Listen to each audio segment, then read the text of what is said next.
So I am going to introduce some of you for the first time to what is called a zine. It is basically a mini magazine or pamphlet, and very easy to put together and a lot of fun. As far as the content goes, goodness, it can be anything and everything. There are no rules. So let me take you through this zine before we get into the meat and potatoes of how to actually put one together. But I started with Jimmy Stewart. I actually put a quote. I put a quote from his character, Elwood P. Dowd. He was the main character in the movie Harvey. Actually, the next main character in the movie Harvey was an invisible rabbit. And if you've never watched the movie, honest to goodness, I swear you fall in love with Jimmy Stewart instantly. But anyways, I started with him, and then I chose to include Katharine Hepburn and a quote from her, Cary Grant, and a quote from him. I also love Judy Holliday.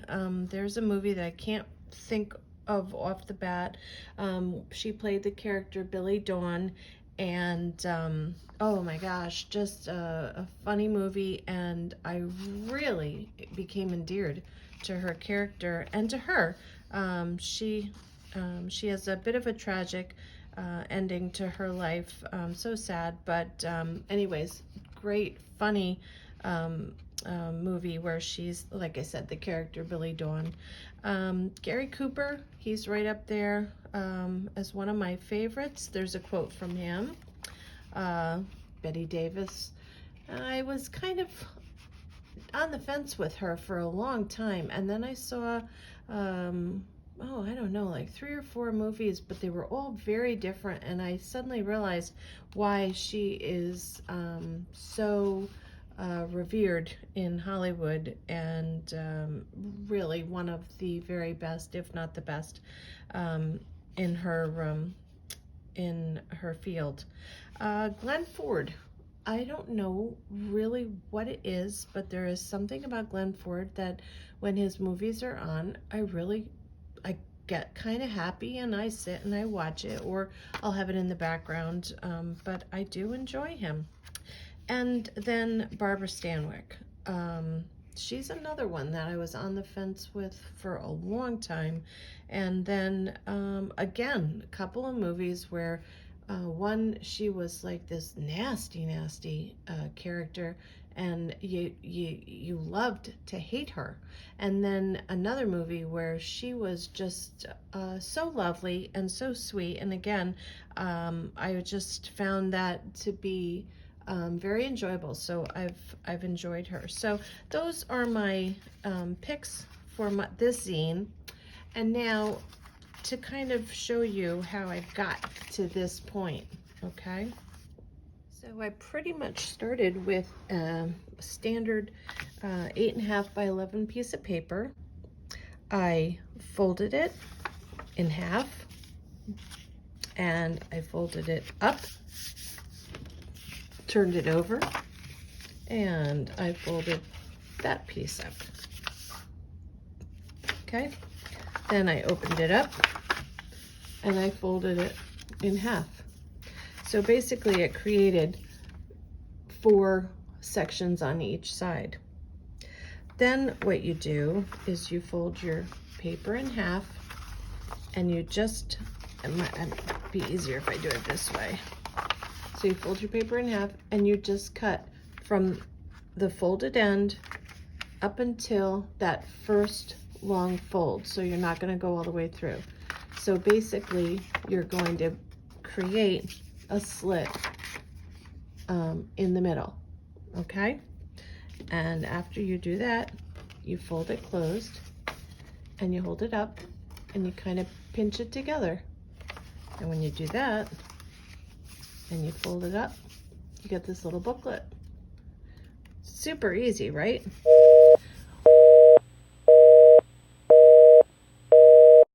With everything I do, if it's too easy, I have to change it, because I'll get bored quickly.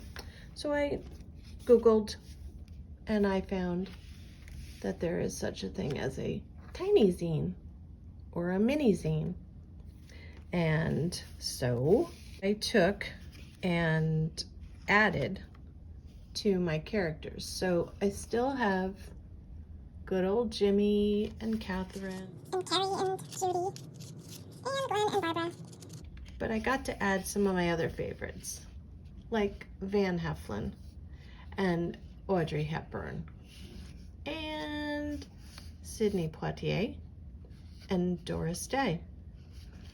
I have others that are my favorites, but these are ones that I thought, no, these are my go-to people. There are people like the one with her that begins with an S. I'll come up with it. But anyways, so here I have a cover and I have a back cover. So I'm going to show you how to fold the mini magazine or the mini zine. You're going to take an 8.5 by 11 piece of paper and you are going to fold it in half.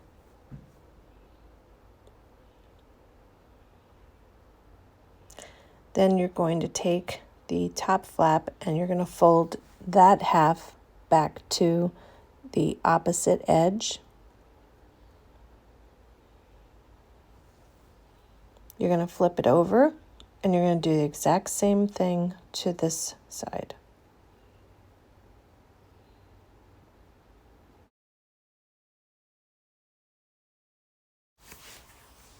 And when you open it up, you have 4 long columns.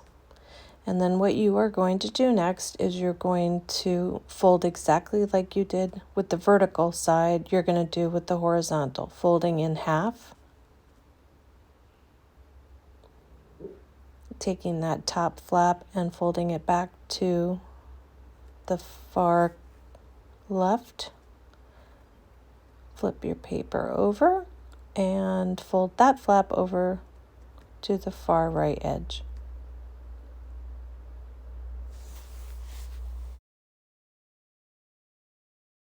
When you have 16 folded squares, you know you're right.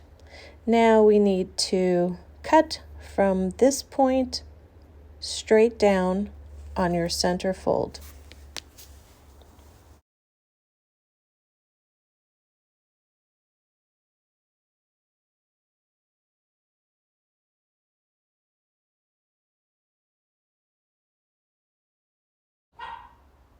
And when you are done with that, you are going to flip your paper over and you're going to do the exact same thing from that point and that point all the way down.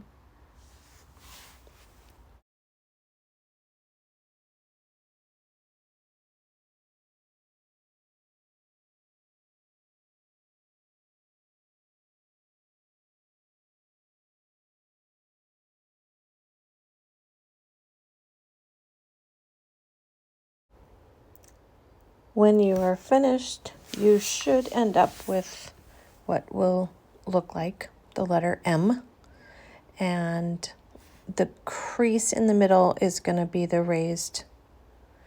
Now, this can get a little tricky, but really it's just folding under and over and under and over.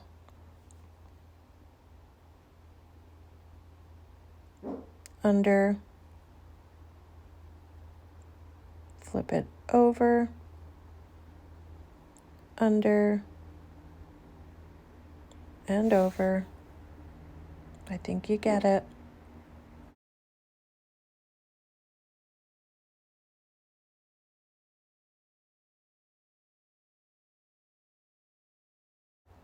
And there's your little booklet. Cute. I love it. Now, I like to reinforce the cover, so I take that first page and I will glue it to the page next to it just to sort of give a little thickness to the cover. You don't have to, but I like it.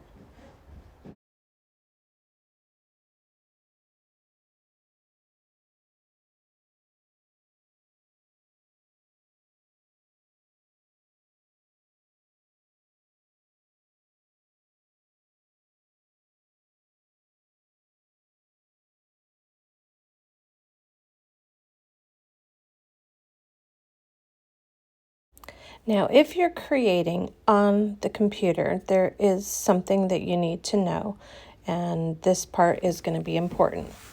So I'm going to label my pages cover, and then I'm going to number my pages throughout the book. So 1, 2, 3, and so on.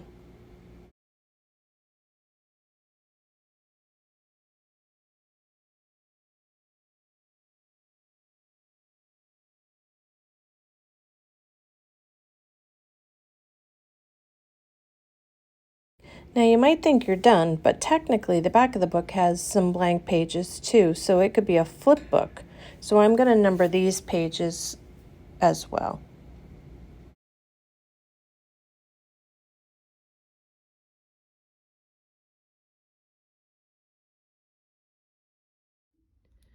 So cover to cover and then back cover to front cover, you have a total of 20 pages to get creative with.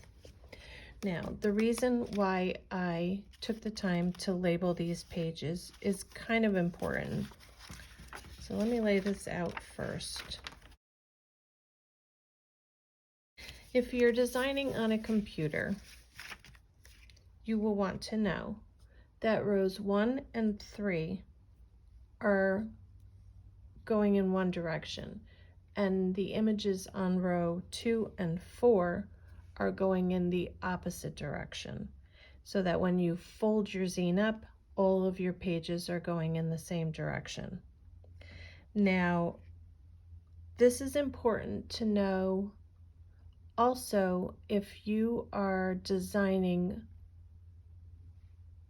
for multiple copies. And this is where it gets a little tricky for me to kind of explain, but it's really very basic.